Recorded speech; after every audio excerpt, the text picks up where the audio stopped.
ప్రభునందు ప్రియ సోదరి సోదరులారా, తెలుగు ఆన్లైన్ బైబిల్ కాలేజీకి చేరి వచ్చిన మీ అందరికీ ప్రభువును రక్షకుడైన యేసుక్రీస్తు వారి కృపగల నామములో ప్రేమ వందనాలు చెల్లిస్తూ ఉన్నాం. ప్రియులారా, సంఖ్యాకాండం 5వ అధ్యాయాన్ని ధ్యానం చేద్దాం.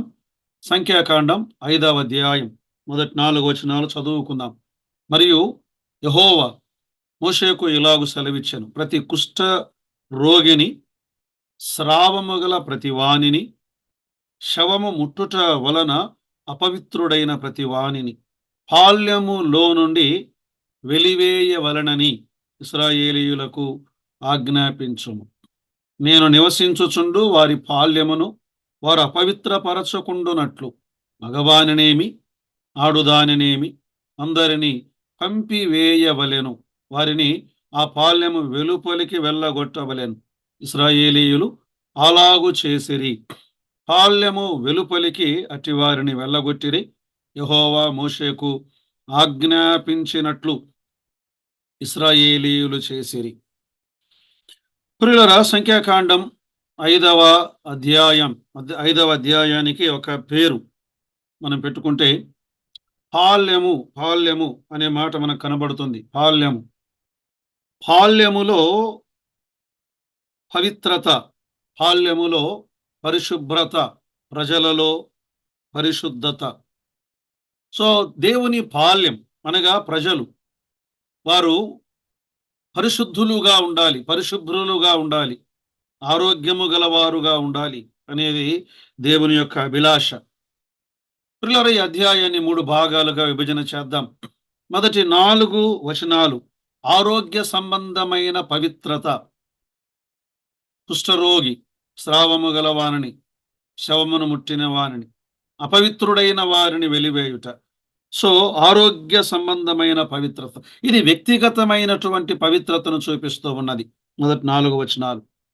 5 నుండి 10 వచనాలు అపరాధ సంబంధమైనటువంటి పవిత్రత, అపరాధ సంబంధమైన పవిత్ర అంటే సమాజములో ఉండవలసినటువంటి పవిత్రతను గురించి దేవుడు మాట్లాడుతున్నాడు. తరువాత 3వది 11 నుండి 31 వరకు అక్రమ సంబంధమైన పవిత్రత, అంటే కుటుంబములో ఉండవలసిన పవిత్రతను గూర్చి దేవుడు మాట్లాడుతూ ఉన్నాడు. ప్రియులారా, ఈ 5వ అధ్యాయం పాపము నుండి మనము పవిత్రులుగా ఉండాలి. దేవుని ప్రజలు భౌతికంగా పవిత్రంగా ఉండాలి, ఆధ్యాత్మికంగా పవిత్రంగా ఉండాలి అని ఈ నియమాలను యాజకులకు దేవుడు సూచిస్తూ ఉన్నాడు. దేవుడు మోషేతో అన్నాడు. సో వారు చేయవలసినటువంటి పనులు కదా. ఈనాడు దేవుని పాల్యం అనగా నేడు ఆయన సంఘమే ఆయన నివసించేటువంటి స్థలం. సో దేవుడు ఆనాడు ఇశ్రాయేలు ప్రజల మధ్య ఆయన నివసించాలి అని ఆయన ఇష్టపడ్డాడు. నేడు దేవుని సంఘము మధ్య ఆయన ఉన్నవాడు.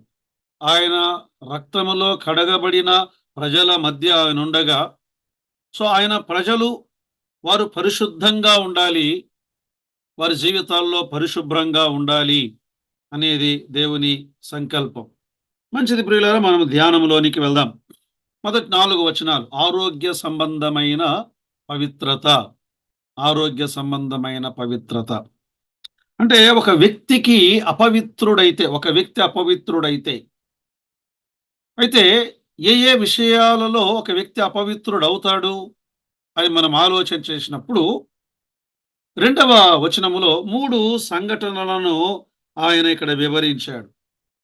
వారి నివాసములలో, అంటే ఇశ్రాయేలు ప్రజలు వారు నివసిస్తున్నటువంటి పాల్యములో 1 కుష్ఠరోగి, 2 స్రావము గల ప్రతివాడు, 3 శవము ముట్టుట వలన అపవిత్రుడైన ప్రతివాడు. ఈ 3 విధాలుగా కుష్ఠరోగము ద్వారా ఒక వ్యక్తి అపవిత్రుడగుట. ఈ కుష్ఠరోగము లోపల తినివేసేటువంటి రోగము, లోపల ఒక వ్యక్తిని పాడు చేసేటువంటి పాపం. 2వది శవమును ముట్టుట. శవము జీవము లేనిది, నిర్జీవమైనది. నిర్జీవమైన క్రియలలో పాలివారగుట, పాలివారగుట. మూడవది స్రావము గలవాడు. అంటే ఒక పురుషుని వీర్యస్ఖలనం, ఆ యొక్క స్ఖలనము ద్వారా అతనిలో నుండి వచ్చేటువంటి ఆ దుర్వాసన గలది. ఈనాడు కూడా ఒక వ్యక్తిలో నుండి బయటికి వచ్చేటువంటి దుర్బోధ సంబంధమైనటువంటివి, వీటిలో నుండి ఒక వ్యక్తిని వెలివేయాలి అని దేవుడు సెలవిస్తున్నాడు. ప్రియులరా, ఈ కుష్టు వ్యాధి కదా, యాజకులు ఒక కుష్ఠరోగిని చూడాలి, పరీక్షించాలి.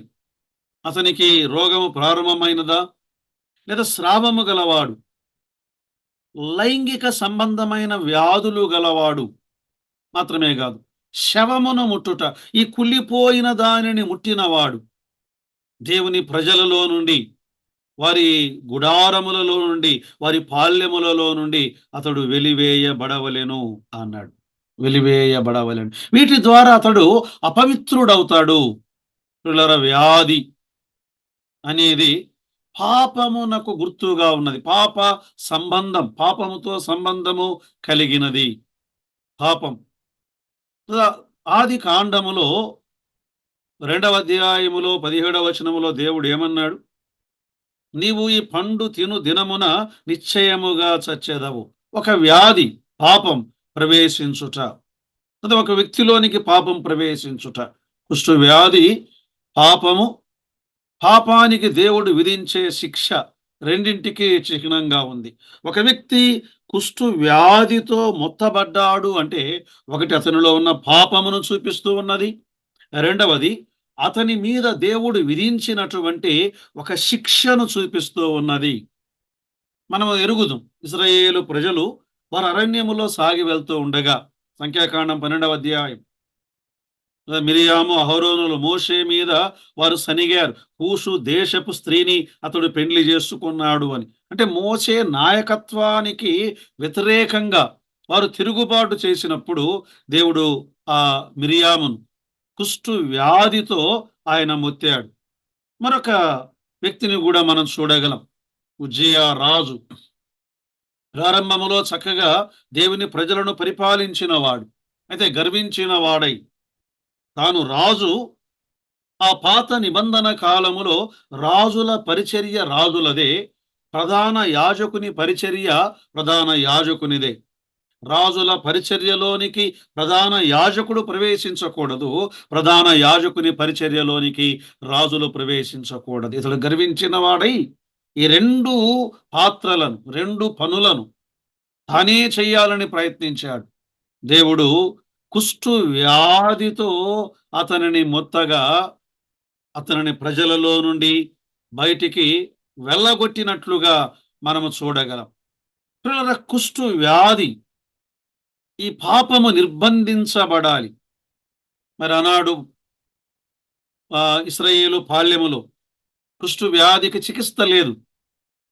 కుష్టు రోగము సమాజములో నుండి అది వెలివేయబడాలి, అది ఇతరులకు వ్యాపించకుండా దాన్ని నియంత్రించాలి. ఈనాడు కూడా పాప రోగం, ఇది ఒకరి నుండి ఒకరికి ఇది వ్యాపించేది. ఈ వ్యాధి వ్యాపించేది. పాపము గర్భము ధరించి మరణము కనును అన్నట్లుగా యాకోబు పత్రిక 1వ అధ్యాయం 15వ వచనములో, అది ఈ వ్యాధి ద్వారా మరణించే అవకాశం ఉన్నది. ఈ కుష్టు వ్యాధి పాలములో ఒకనికి వచ్చి ఒకని ద్వారా మరొకనికి, ఒకని ద్వారా మరొకనికి, ఒకని ద్వారా మరొకనికి ఒకవేళ సోకి దేవుని ప్రజలందరూ మరణించవలసి వస్తుందేమో. ఆయన వాగ్దాన ప్రజలు నశించుట దేవునికి ఇష్టము లేదు. అందుకే వారిని మీరు వేరుగా ఉంచండి, వారిని కడగా ఉంచండి, వారిని దూరంగా ఉంచండి అన్నాడు. ఇక్కడ స్రావము కలిగినటువంటి వాడు అనే ఈ మాట, స్రావము అంటే ఆ వ్యక్తి వీర్యస్ఖలనము, ఆ వ్యక్తిలో నుండి బయటికి వచ్చేటువంటి దుర్గంధ సంబంధమైన లైంగిక వ్యాధి సంబంధమైన స్రావము, ఏం చేస్తుంది? ఆ వ్యక్తిని పాడు చేస్తుంది. ఆ వ్యక్తి ద్వారా జన్మించబోయేటువంటి మరొక సంతానం అపవిత్రమైన సంతానముగా జన్మించే అవకాశం ఉన్నది. అది నాడు దుర్బోధకులు ప్రవేశించే అవకాశం ఉన్నది. వారిలో నుండి ప్రవహించేటువంటి ఆ దుర్బోధ సంబంధమైన సంగతులు పేతురు రాసిన 2వ పత్రిక 2వ అధ్యాయం మొదటి వచనము నుండి అబద్ధ ప్రవక్తలు ప్రజలలో ఉండిరి, అటువలేని మీలోను అబద్ధ బోధకులుందురు. వీరు తమ్మును కొనిన ప్రభువును కూడా విసర్జించుచు తమకు తామే శీఘ్రముగా నాశనము కలుగజేసుకొనుచు నాశనకరమగు భిన్నాభిప్రాయములను రహస్యముగా బోధించుదురు. కదా వీరి పోకిరీ చేష్టలు అన్నాడు.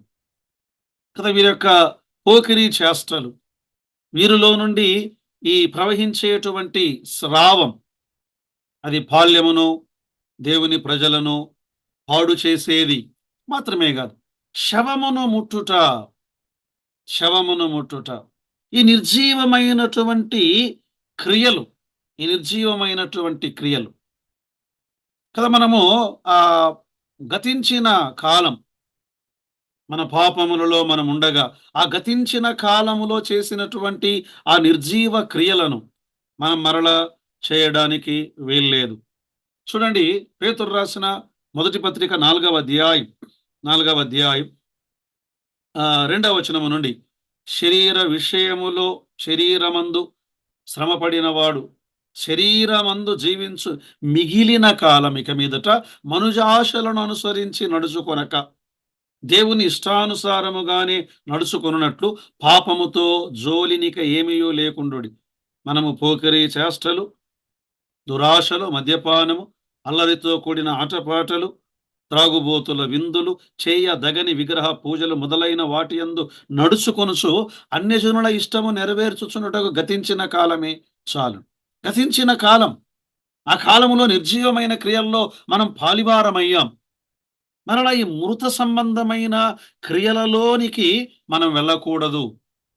పిల్లలైతే వినండి, ఈ పాప రోగమునకు నివారణ ఉన్నది, ఈ కుష్టుకు నివారణ ఉన్నది, ఈ స్రావమునకు నివారణ ఉన్నది. ఏమిటి అంటే ప్రభు అయిన యేసు క్రీస్తు వారి ద్వారా కదా మన వ్యాధిని ఆయన భరించాడు, మన యొక్క పాపమును ఆయన భరించాడు, మనము చేసినటువంటి దోషములు ఆయన మీద మోపబడ్డాయి. యెషయా గ్రంథం 53వ అధ్యాయం 4-5 వచనాల్లో నిశ్చయముగా మన బాధను ఆయన భరించాడు, ఆయన మనలను విడిపించుట కొరకు మన దోషములను బట్టి నలగొట్టబడ్డాడు, మన శిక్ష అతని మీద పడింది. పేతురు పత్రికలో అన్నాడు కదా, మొదటి పేతురు పత్రిక 2:24లో మన పాపములను మ్రాను మీద మోసుకొన్నాడు. యేసుక్రీస్తు ప్రభువారు మత్తయి సువార్త 7వ అధ్యాయం 5, 6, 7 అధ్యాయాలు కొండ మీద ప్రసంగం చేసిన తరువాత ఆయన చేసినటువంటి మొదటి అద్భుతం ఏది అంటే కుష్టు రోగిని ఆయన బాగు చేయుట. యేసుక్రీస్తు ప్రభువారు ఆయన అద్భుత కార్యం అంటే ఏ పాప వ్యాధినైనా నయము చేయగలిగిన సామర్థ్యం యేసుక్రీస్తు ప్రభువుకు ఉన్నది. మాత్రమే కాదు ప్రియులారా, పాపములు క్షమించుటకు మనుష్య కుమారునికి అధికారము గలదు అని మార్క్స్ వార్త 2వ అధ్యాయం 5వ వచనం, 2వ అధ్యాయం 10వ వచనములో చెప్పబడి ఉన్నది. వాస్తవానికి యేసుక్రీస్తు ప్రభువు ద్వారా మనలను ఆయన నయము చేసేవాడు, బాగు చేసేవాడు. సరే, రెండవ భాగానికి వద్దాం. 5-10 వచనాల్లో అపరాధ సంబంధమైన పవిత్రత అంటే సమాజములో అపరాధ సంబంధమైనటువంటి పవిత్రత. చూడండి, 5వ వచనం చదువుకుందాం. మరియు యెహోవా మోషేకు ఇలాగు సెలవిచ్చాను, నీవు ఇశ్రాయేలులతో పురుషుడు గాని స్త్రీ గాని యెహోవా మీద తిరుగబడి మనుష్యులు చేయు పాపములలో దేనినైనాను చేసి అపరాధులగునప్పుడు తిరుగబడి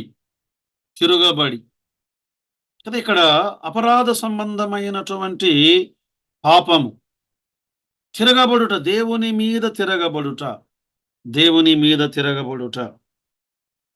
అంటే దేవునిని నిరాకరించుట అనే సంగతిని మనం ఈ భాగములో గమనిస్తున్నాం. దేవునిని నిరాకరించుట.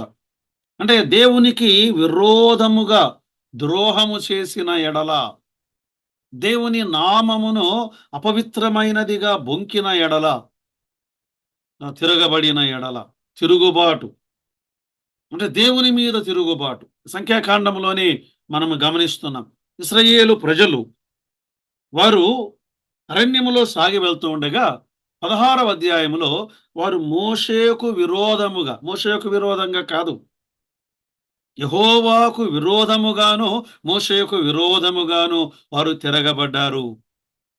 తిరగబడిన వారికి శిక్ష ఉన్నది. శిక్ష ఉన్నది.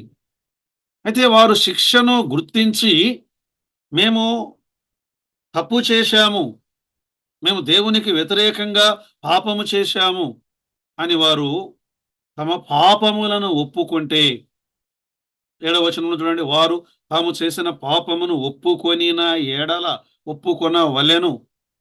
వారు తమ అపరాధము వలన నష్టమును సరిగా నిచ్చుకొని దానిలో 5వ వంతు కలిపి దానిని తిరిగి చెల్లించవలెను. ప్రియులారా, దేవుడు ఒక సదుపాయాన్ని అనుగ్రహించాడు.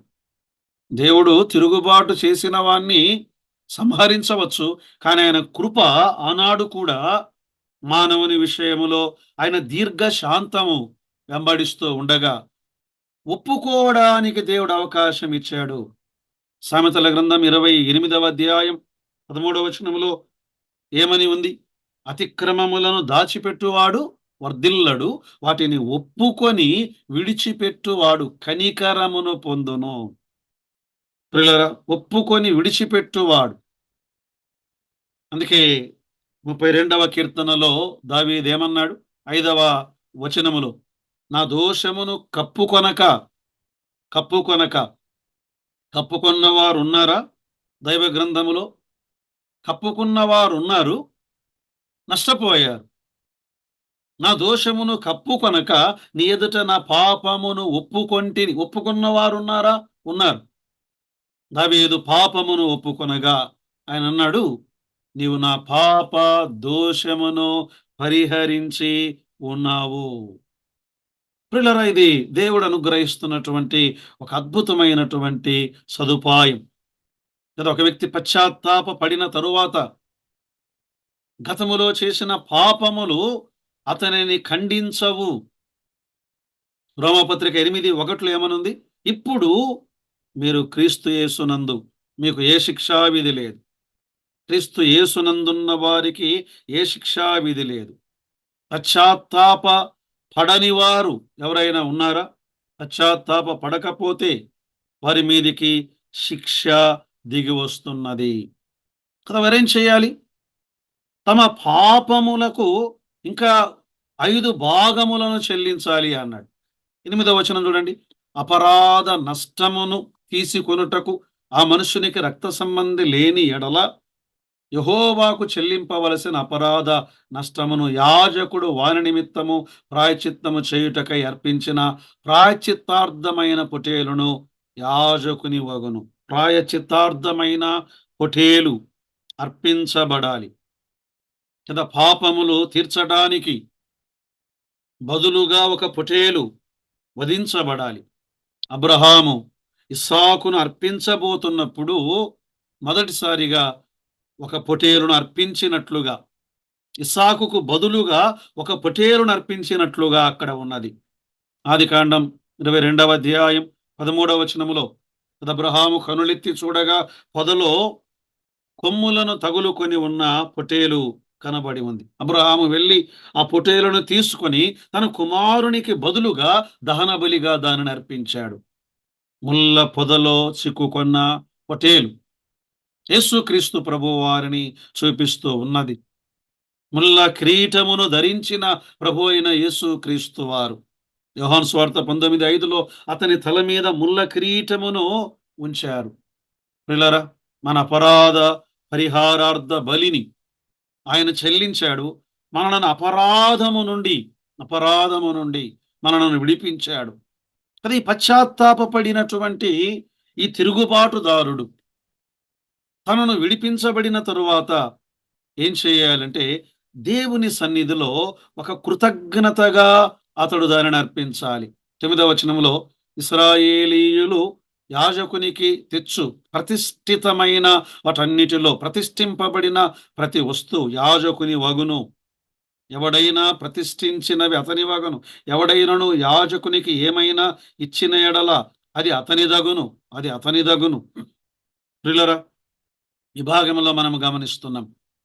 పశ్చాత్తాపపడినటువంటి వ్యక్తి ఈ ఏవైతే తీసుకుని వచ్చి దేవుని సన్నిధిలో ఆ నష్టపరిహారమును చెల్లించాలి. ఒప్పుకోవాలి, నష్టపరిహారమును చెల్లించాలి. నష్టపరిహారమును చెల్లించాలి. అవి యాజకుని వగును. అవి యాజకుని వగును. సంఖ్యాకాండం 18వ అధ్యాయములో మనము గమనిస్తే 18వ అధ్యాయం ఈ 19వ వచనం 20వ వచనం, దశమ భాగములన్నీయు నేను లేవీయులకిచ్చి తిని అన్నాడు. దశమ భాగములు లేవీయులకు ఇవ్వాలి. మలాకి గ్రంథం 3వ అధ్యాయం 8, 9, 10 వచనాల్లో ఆనాడు ఇశ్రాయేలీలు దేవుని యొద్ద దొంగిలించారు. దశమ భాగమును ఇవ్వక, ప్రతిష్ఠ అర్పణములను ఇవ్వక దేవుడు అన్నాడు, నా మందిరములో ఆహారం ఉండునట్లు 10వ భాగమంతయు నా మందిరపు ధన నిధిలోనికి తీసుకొని రండి. దేవునికి తీసుకొని రావాలి. మరి కొత్త నిబంధనలో దేవుని పని కొరకై తమ్మును తాము సంపూర్ణముగా అప్పగించుకున్న వారు ఉన్నారు. దేవుని సేవ, అందరూ సేవ చేయాలి, అందరూ సేవకులే, అదొక తాత్పర్యం. కానీ ఆయన పని కొరకై ప్రత్యేకించబడిన వారు ఉన్నారు. ఆయన చేత, యేసు క్రీస్తు చేత పిలువబడిన వారు ఉన్నారు. అపోస్తల కార్యం 13వ అధ్యాయం పౌలు బర్నబా పౌలులు. పౌలు ఏమన్నాడు? కొరింథీయులకు పత్రిక రాస్తూ మొదటి పత్రిక 9వ అధ్యాయం 7వ వచనములో, ఎవడైనను తన సొంత ఖర్చు పెట్టుకుని దండులో కొలువు చేయునా? ద్రాక్ష తోటను వేసి దాని పండ్లు తినని వాడెవడు? మందను కాచి మందపాలు త్రాగని వాడెవడు? కదా, లోకాచారమును బట్టి చెప్పుచున్నానా అంటూ ఆయన అన్నాడు. ఈ ధర్మశాస్త్రము కూడా ఉంది కదా, నూర్చెడు ఎద్ది మూతికి కళ్ళెం పెట్టవద్దన్నాడు. కేవలం ఎడ్ల కొరకు చెప్పుచున్నాడా? మన కొరకే కదా. దున్నువాడు ఆశతో దున్నాలి, కళ్ళెము త్రొక్కువాడు పంటలో పాలు పొందునని ఆశతో త్రొక్కాలి. ఇవి బలిపీఠమునొద్ద పరిచర్య చేయువారు ఈ యాజకులు. బలిపీఠముతో, ఆ బలిపీఠము మీద అర్పింపబడిన వాటితో వారు పాలివారై ఉన్నారు. ఇది నాడు ఒక క్రొత్త బోధన వింటున్నా. స్థానిక సంఘములలో పరిచర్య చేసే సేవకులు అక్కడ వచ్చేటువంటి కానుకలో అతనికి ఏది తీసుకొనకూడదు అనే బోధ. ఇది బోధ చేసేవారు ఎవరు? సభలకు వచ్చేవారు. వీరు ప్రకటించే 1 రోజు 2 రోజులు, వీరేమో దోచుకొని వెళ్తున్నారు. స్థానిక సంఘములో ఉన్న సేవకులు ఆకలితో అలమటిస్తూ ఉన్నారు. దేవుని నియమం ఇది.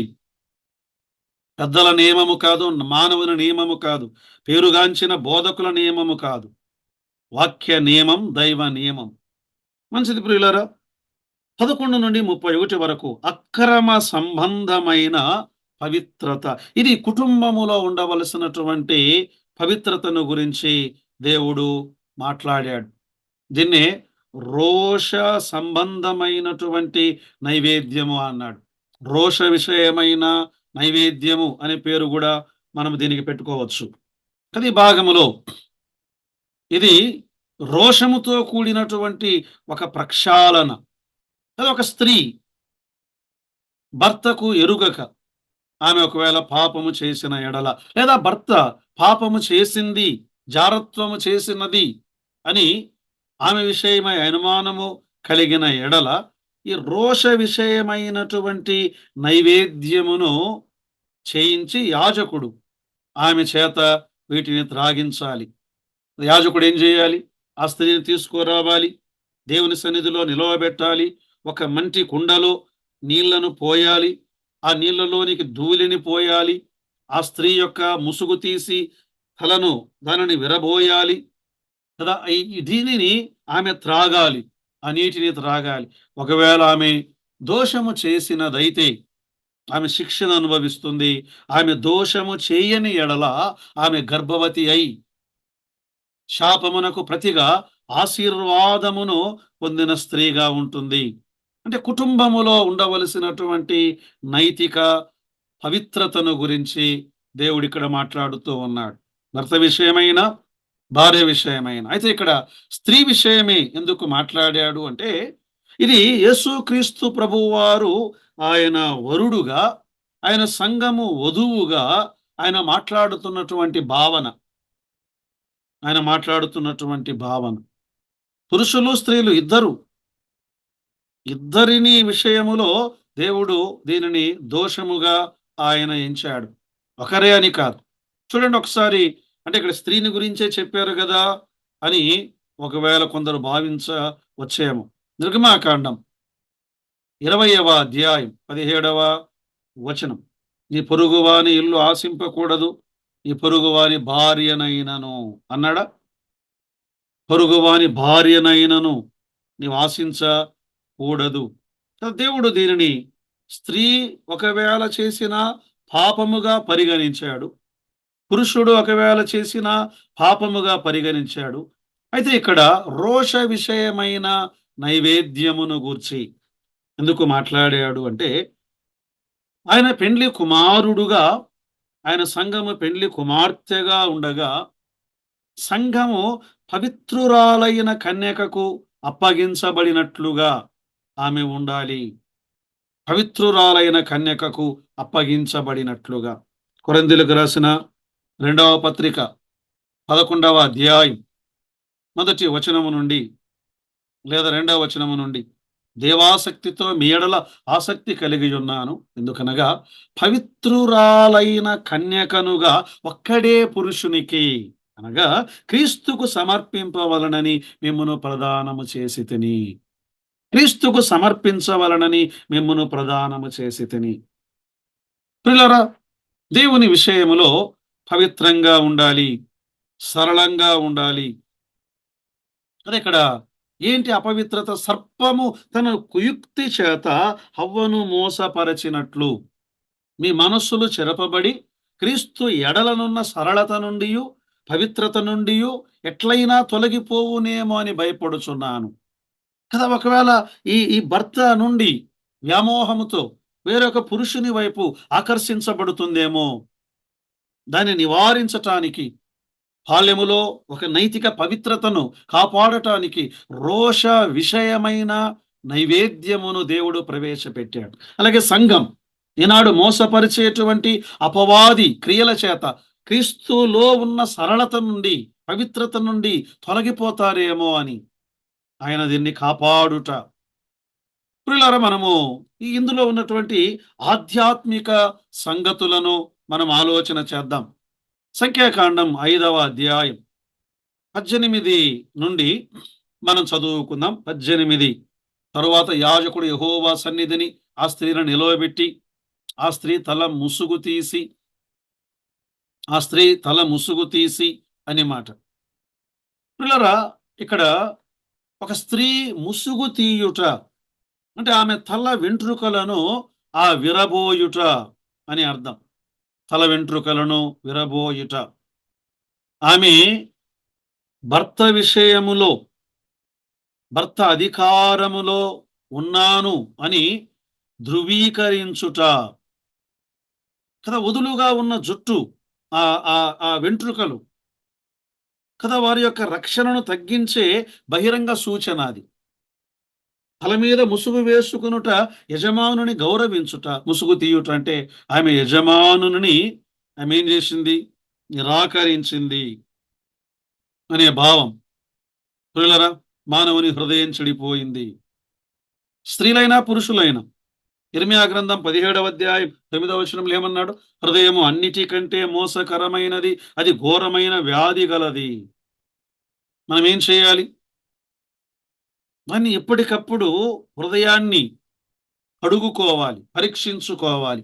దావీదు వ్యభిచారం చేసి దాన్ని కప్పుకోవడానికి హత్య చేసిన తరువాత అతని హృదయం చెడు ఎక్కడ ఉందో చూపించటానికి దేవుడు ఆయన్ను ప్రవక్త ద్వారా గద్దించిన తరువాత, తన పాపాన్ని ఒప్పుకున్న తరువాత దేవుణ్ణి ఇలా ప్రార్థిస్తున్నాడు. దేవా, నా హృదయమును పరిశోధించుము, నన్ను పరీక్షించుము, ఇంకా ఏదైనా నాలో దోషమున్నదేమో నాకు చూపించుము, నేను కడుక్కోవడానికి సిద్ధంగా ఉన్నాను. 139వ కీర్తన 23వ వచనములో. అలాగే యేసు ప్రభువును నమ్మినటువంటి మనమందరం ముసుగు తీయుట. ముసుగు వేసుకున్నావా? కప్పుకున్నావా? ముసుగు తీయి. దేవుని ఎదుట నీవేంటో, నీ యథార్థమైన స్థితి నీవు ఆయన ఎదుట ఒప్పుకో. పాపము లేనివాడివా? పాపము లేనిదానివా? యోహాను మొదటి పత్రిక 1:8 ఏమనుంది? మనము పాపము లేని వారమని చెప్పుకునే నడెలా మనలను మనమే అబద్ధికులనుగా చేసుకొందుము, దేవుణ్ణి అబద్ధికునిగా చేయువారమగుదుము. ముసుగు తీసి యథార్థంగా ఏ ఏ విషయాల్లో దోషము కలిగి ఉన్నావో ఆ దోషమును ఒప్పుకో అన్నాడు. 5వ అధ్యాయం 15వ వచనం చూడండి. రెండవది, ఆ పురుషుడు యాజకుని యొద్దకు తన భార్యను తీసుకుని వచ్చి ఆమె విషయమై తూమెడు యవల పిండిలో 10వ వంతు తేవలెను. కదా, ఇక్కడ ఈ గోధుమ పిండి, గోధుమ రొట్టె, యవల పిండి తేవలెను. ఇంకా ఏమన్నాడు? దాని మీద తైలము పోయకూడదు, దాని మీద సాంబ్రాణి వేయకూడదు, ఏలైనగా అది రోష విషయమైన నైవేద్యము. రోష విషయమైనటువంటి నైవేద్యము. కదా, ఇక్కడ ఈ గోధుమ పిండి, అది మెత్తని గోధుమ పిండి. గోధుమ పిండిని తీసుకొని రావాలి అన్నాడు. గోధుమ పిండి. ప్రియులారా, ఈ ప్రథమ ఫలములలో నుండి వచ్చిన గోధుమ పిండి, ఇందులో నూనెను పోయకూడదు అన్నాడు.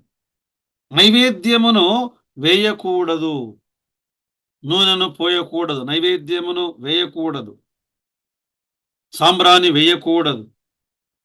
గోధుమ పిండి తీసుకొని రావాలి, ఆ పిండిని కలపాలి. అంటే ఈ గోధుమ పిండి ఒక విశ్వాస జీవితం ఉండగా ఇతడు దేవుని ఆత్మకు దూరమయ్యాడు గనుక అపరాధములో పడిపోయాడు. నూనె లేదు, సాంబ్రాణి లేదు, ధూపము లేదు, ప్రార్థన లేదు. అందుకే ఆయన జీవితంలో అతడు దూరమైపోయాడు. సాంబ్రాణి వేయకూడదు, ప్రార్థన లేని జీవితములో అతడు ఉన్నాడు. ప్రార్థన లేని జీవితములో అతడు ఉన్నాడు. అందుకే దోషములో పడిపోయాడు. అది ఇప్పుడు ఏం చేయాలి? వీటన్నిటినీ ఆ జలములో కలపాలి. 17వ వచనములో యాజకుడు మంటి కుండతో పరిశుద్ధమైన నీళ్లు తీసుకొని అన్నాడు. కదా, ఇక్కడ మంటి కుండ, ఆయన కుమ్మరి, మనము మంటి కుండ. ఇందులో జలము ఉండాలి, దేవుని వాక్యము. కదా, యాజకులు ఈ బలి పశువును కడిగేది ఈ జలము ద్వారా, చేతులు కడగబడేది కదా. కడగబడిన వారుగా మనం ఉండాలి, వాక్యము చేత కడగబడిన వారం.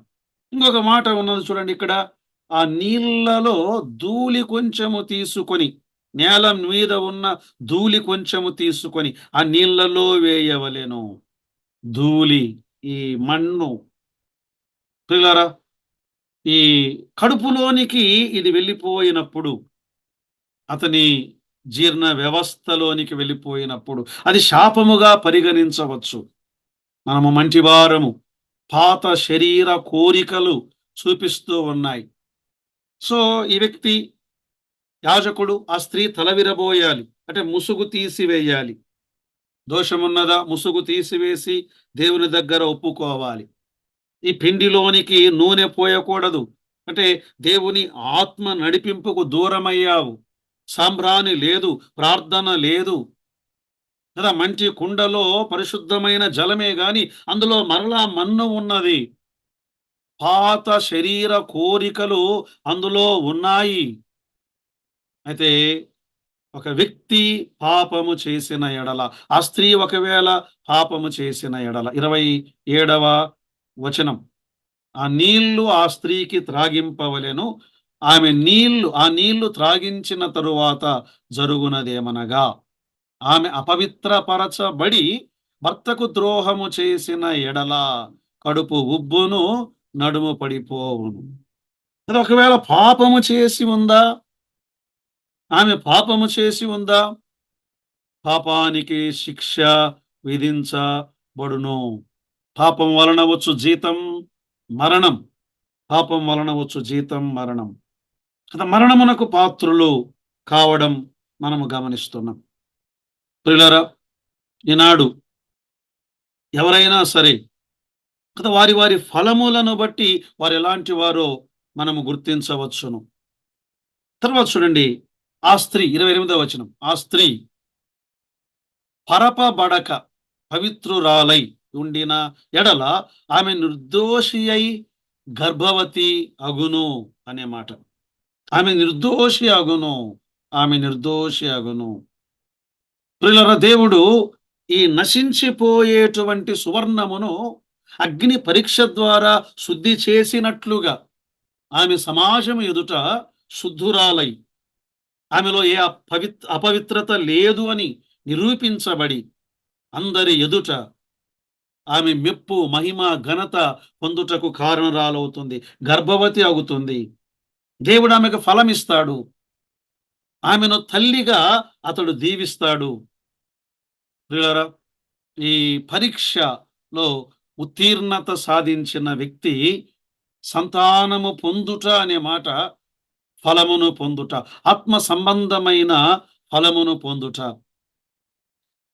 ప్రియులారా, ఈ భర్త విషయం, రోష విషయమైనటువంటి నైవేద్యం నైవేద్యం